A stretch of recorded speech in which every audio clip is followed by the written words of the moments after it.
दुश्मन सिर्फ बॉर्डर पर नहीं है, घर के अंदर भी है, दीमक भरकर जी रहे हैं। वीर भोगे वसुंधरा, ये मेरा लक्ष्य है और ये मेरी जिम्मेदारी है कि मैं अपने देश को बाहर और अंदर दोनों प्रकार के दुश्मनों से सुरक्षित रखूं। वरना मेजर, इन जैसे एक नहीं 100 जमील खड़े हो जाएंगे और हम कुछ नहीं कर पाएंगे।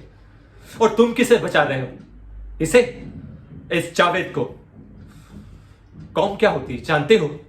कौम, निशानियां, आइडेंटिटीज, ये सब इनमें खुद पैदा होते ही लगे हुए होते हैं, अंदर होते हैं, इनके अंदर।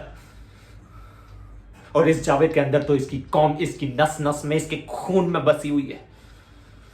और बदकिस्मती से इनकी कौम सिर्फ और सिर्फ जहर उगलती है, जहर है इनके अंदर। इनका हिसाब करते करते हम खुद खाक हो जाएंगे, हजारों राठौरों की मर जाएंगे, लेकिन कुछ नहीं होगा।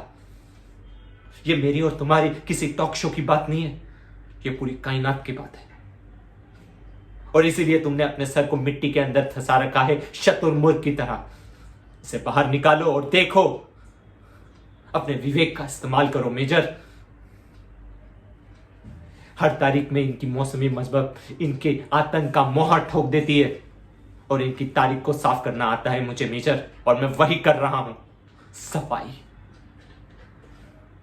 कोई भी इनोसेंट AK-47 लेकर अपने हाथों में नहीं घूमता, किसी भी इनोसेंट की जान नहीं लेता। बच्चे नहीं है ये, टाइम बॉम्ब है, टाइम बॉम्ब। अगर इन्हें वक्त रहते खत्म नहीं किया गया तो ये हमारे देश को खा जाएंगे। और जिन्हें आप इनोसेंट समझ रहे हैं ना, वो इनोसेंट नहीं है, वो सिर्फ और सिर्फ आतंकवादी है, आतंकवादी के पिल्ले हैं। और ये मेरे लिए मेरा डिसिप्लिन, मिलिट्री नेसेसिटी है।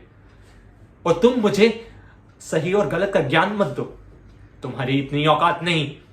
अगर मैं चाहूं तो ऐसे सैकड़ों राठौड़ों को खड़ा कर सकता हूं, और वो मैं करूंगा।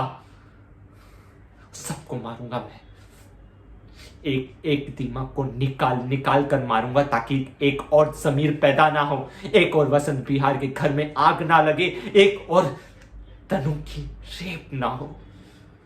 सुबह शाम दिन रात चीखी थी वो, उसकी चीख आज भी मेरी कानों में गूंजती है।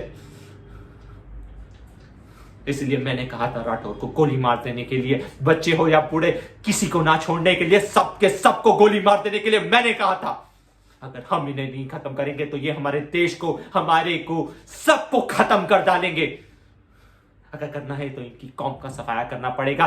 That's why we want the bloody democracy.